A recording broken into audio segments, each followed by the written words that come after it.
Hi, everybody. My name is Sarah, and this is Pearls of Wisdom and Food with Carnivore. Some focus on carnivish or keto, but mostly carnivore and my elder tribe of people. Well, I was thinking about this morning. I was just kind of like lying in bed before I got up, and right now it's 3:42, and I've been up for about an hour. I've done some laundry. I've got my coffee. Do you have your cuppa? I got my cuppa. But anyway, I was thinking, I'm 69, and probably from the age of 12, I was in my head, even even during the skinny times, but I was a fat, chubby, funny little girl. And my fat and my funny were defenses against the cruel world. I was raised in an alcoholic home where there was also tons of infidelity, lots of, my mother was a pillhead as well, some violence, and, but mostly the benign neglect of just two alcoholics that just drank to the passing out place every single day. And then you'd add a few characters in. My father's indiscretions usually took place in England. My mother's indiscretions were with my father's brother. Yeah, you heard that right. My father's brother. Oh my God. It was a circus. And they were the monkeys, and I was the fat little girl sitting there eating my feelings away. Of course, not knowing that I was eating my feelings away, because I knew that everybody else that I ever encountered in life, except for a couple of families, in fact, my closest girlfriends had alcoholic homes too. So maybe there was that bond from an early age. But it was mostly an Aussie and Harriet, and I know that because mostly older people watch this channel, you know who I'm talking about, neighborhood. And so everything was normal and wonderful, and things always got better. And, there were new cars, and there were good colleges, and there were, just people moving along. The women stayed home. The delivery trucks came all the time. There was a Fuller Brush man. There was a bakery man. There was a produce man. There was, they came to the house. We even kept our garbage in a little bucket in the ground, and the town would come and remove that. The milkman. It was really an Aussie and Harriet neighborhood. And we were probably, like, don't ever go into that house. I agree. And I would be at like little friends' houses and smell wonderful smells around dinner time. None of that was going on. So I found my solace. This isn't like a poor me victim thing, but it's just how I handled it at the time. I never thought of drinking. I began at 9 years old to be a sugar carb addict, mostly sugar. And if I could ever get my mother away from Mike Douglas, a show that was on TV that bled into Merv Griffin. Yeah. And then soaps, or maybe the soaps came first. But anyway, if I could ever get her into a store, I'd be buying the frosting, the cake mix, the CRAP. There was just, I don't know. And around, I think I was probably 12 or 13, was my first attempt at, trying to lose the weight. I hadn't given it a thought from 9, 10, and 11. And I went to a camp, and it was a horseback riding camp. And my mother had gone, and it was this exclusive blah, blah, blah, and where everybody came from normal, rich families. My parents just wanted to get rid of me. But, here we have a mess hall and all the food you can eat and all of this kind of wonderful stuff. And so I probably put on a freshman 25 there. And then I went to 1 year of private school, and it was the same deal.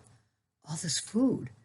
And so I know I loved vegetables back then. It's just there was no evening meal going on at my house. So I babysat a lot when I was, still home. I had that horseback riding camp, I had Girl Scout camp, and then I had that private school for a year. And it was the first time I ever saw anything that resembled nourishment, really. I was just fueled by sugar. I'd take my babysitting money and spend it on candy. And I had somebody that probably would qualify for the Biggest Loser as my bestie. And, she would babysit her crowd, her little, her little group of children like I did. And we'd go to the store and buy all this candy and sit there on the swings and eat it while the kids played and burnt off all their energy. And we both kept getting bigger and bigger. And I had two nicknames that started in junior high, Slenderella and Destroyer. I was big. You didn't mess with me. And so, I just thought that was my lot in life. I was just chubby with a good sense of humor. And one time I was driving an Uberman someplace and he said, "You're so funny. You must be a blast to be around." And I said, that's what the guys always said when they broke up with me. You're just so funny and fun to be around, but it's not feeling it for you. So anyway, I began my life. My first marriage was the size 14 wedding gown. And so I went from like 14 to maybe 16, 18 in the 20s. Then I had divorce diets that of course made me slimmer because of course you have to go back out there in that dating world. And so I do the, manic dieting thing, and probably because it was more drinking. So I don't know. And after a couple of babies, then I had lost weight as well. Not in a healthy way, not in a way that I even remember. I was basically eating a plant-based diet. I was a regular at the health food store. I was baking these breads. I was using honey and molasses and maple syrup. I was probably paleo without meat. Every now and then I think I had meat. But I was definitely leaning towards a big salad along with a big slab of bread with, I don't even know if I used butter back then. To me, butter was like this, package of gold. I certainly didn't have it growing up. It was margarine. And yeah, let's put it this way. My mother was drinking instant breakfast with whiskey in it for her first meal of the day. So nutrition wasn't high on the list for sure, whatever that meant. I did know that there must be some value in broccoli because I remember I loved 2 boxes of frozen broccoli with the margarine on it. And that's what I would have if I could ever corral my mother to go to the store. I'd buy a few boxes of that. And so, there I am. Now I'm a mother. I nursed both my sons, and yeah. And then I got sober in my mid-30s. And, as I've watched over the years, a lot of people substitute or switch from alcohol to sugar. Why wouldn't they? It's that sugar in their body. And so I didn't gain like a lot of people do, but I became aware of it. I think I always put sugar in my coffee. Table sugar, and I still liked all the sweets. I'd go, my children's father, second husband, we would go out to eat at fancy schmancy restaurants and, go from soup to nuts, ending with, quite a few after dinner liqueurs and coffees. And, I was just really kind of ruining my body. I remember I was such an overeater and I never had a full button.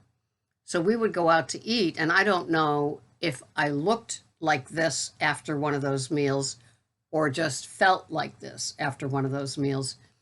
And I just had no regard at all for my health or my body. So then the food plans kind of crept in, like aiming for 1,000 calories a day, the competition to have even less, 900 or 800, and the semi-starvation period of my life where less was how you got there, right? And it's so funny now to be decades later, this carnivore, and you hear all these women eating 1.5 to 2.5 pounds of meat per day. And one of my elders just emailed me I woke up to it. I was busy answering her, and was talking about how these younger women are eating. She said, Sarah, I just watched this video, and she sent the link. And she said, you and I eat a quarter of what this woman's eating, and she lost 100 pounds doing carnivore. And I was just kind of laughing because, yeah, isn't that funny that, that it's true. The metabolism does slow down, because I know that if I attempted to do that, I don't know. Some people say eat more to lose. Other people, I have an elder friend that eats less carnivore to lose when she puts on those pesky couple. I don't know. I don't have any answers. Fortunately, it's fun and easier to not be a doctor or an expert. And I'm sure by now, what is it? We're getting towards the end of February. So we have a lot of new experts that are like 90-day wonders. They've been doing carnivore for a couple of months, maybe 3, and they're suddenly experts on every attacks to why you're not losing weight and everything else. Just be careful. That's what this channel is all about. This channel is about reality. And if you have a slow metabolism, which anybody over 40 is beginning to understand what that means, and you're like my age, close to 70, you really know what that means. We'd love to have a couple of pounds, a couple of slabs of beef every day, but we don't. We recognize that, it's going to be slower, or maybe not at all. Maybe this is just where we end up. This is my last at bat, and I don't mean that as a threat. What I mean is that I know I found my happy home, my happy place is animal products and me, and the one meal a day. It works for me. I haven't lost weight, but I know that I still weigh less than I did in 3rd grade, and I hold on to that. Every coffee I have, every bite that I take is something that I want and I love. I am not doing things in this way of eating, which is a way of life. So it's a woe and a woe at the same time. I'm doing them because I've never felt better, and it continues. And I have this deep, deep restorative slumber that I just wouldn't trade for anything, along with many other parts of this wonderful at bat. It's not like any other program I've ever done. I know it's been that way for a lot of you. I know that, a lot of the people here are discovering that, especially after doing perhaps carnivore for the month of January, that as they reintroduce the vegetables, they begin to see metabolically that, this isn't sitting as well as I thought it did, or I felt it used to. And it changes. And a lot of us are all, we all say the same thing as we transition from keto to carnivore. It's like, I didn't intend for this to happen. I didn't think that the vegetables were turning against me, but they do for a lot of us. And so we just go with it and just continue to feel that much better. And, I'm not turning back. I love my last at bat. I said, okay, I'm going to do this. Mike from Carnomad was doing it. Jim from Beating Obesity was doing it. And they were kind of the same class with doing videos and the channel and all of that. I was doing Weight Watcher videos a while back, but, we all evolved to the keto place, and then those two got picked off into the carnivore world. And then Sean Baker kept coming into my life, and then some women, Maria Emmerich, and other, women that had been strong ketos, like Maria with her cookbooks and her her way of eating, I began to kind of listen to them more, and I kind of was leaning more and more towards the veggies, got less and less. I was down to 2 Brussels sprouts on Sunday from the big green egg, and then poof, off they went. And so now it is great being carnivore. I don't have to think about it. I don't have to, I have to do a lot of food prep for Greg. And yeah, it's a pain. I'd love it if he was carnivore, but I can't even, he's a sugar and carb addict, and he doesn't want to get better or change those choices. And I'm not going to make him. He's a man in his 60s, right? So I take care of myself. I know that my food plan is going to be totally simple. I have some dairy. I love my butter. I love my ghee. I have my eggs. I do have cheese, not in a crazy way, but just in a sane, I enjoy this, it works place. And so there's no need for me to continue. I get excited. I don't get hungry thinking about my food at 8 to 10 in the morning. I look forward to the tastes, but it's a whole different thing than being a clock watcher and saying, oh God, at 2 o'clock, I'm allowed to have another treat. I don't do that anymore. I don't cheat. I don't treat. I'm kind of structured. I'm kind of disciplined. I know that, a lot of you have gotten better at it yourselves. And as the need for all of the weighing and measuring and everything else kind of goes away with carnivore, it's a whole new thing. And it's changed my thinking. My stomach has changed. And I think the sleep is one of the best parts, but I wouldn't change it. I still use my scale, just for giggles, my kitchen scale, not my weighing scale. And I do weigh the ingredients that I put in my cuppas, because I was a bartender and I had a heavy hand with that too, for pouring. So I have to be careful because I could get a little off, and it would always be in the more category, not in the less category. So I still use that. It's still a great tool. Well, I'm so glad that you watched today. My pickles, my snowflakes, my Goldilocks. We love Goldilocks. And no matter what club members, there's a lot of you out there. This is a big vacation time of year. And a lot of you are doing it. You're getting to places, and you're not thinking of it as a week away. You can do whatever you want. Instead, a lot of you private email me, day to day about what you've been, what's been presented to you to eat and how you've handled it. And you're doing a great job. There's nothing tastes better than abstinence at the end of the day. And then, in case that didn't taste good, you wake up the next day and you've got that day behind you that is abstinent, and you begin to build abstinent days in a row. And it's a wonderful feeling. Your self-esteem, your confidence, everything rises, and you feel just like you're able to handle it. And it's become your choice every time you're presented with off program or on your program. And isn't that wonderful? So to make that decision to go carnivore is a wonderful decision, and adhering to it, there's nothing else that tastes as good as that, except maybe a ribeye. Well, thank you so much for watching.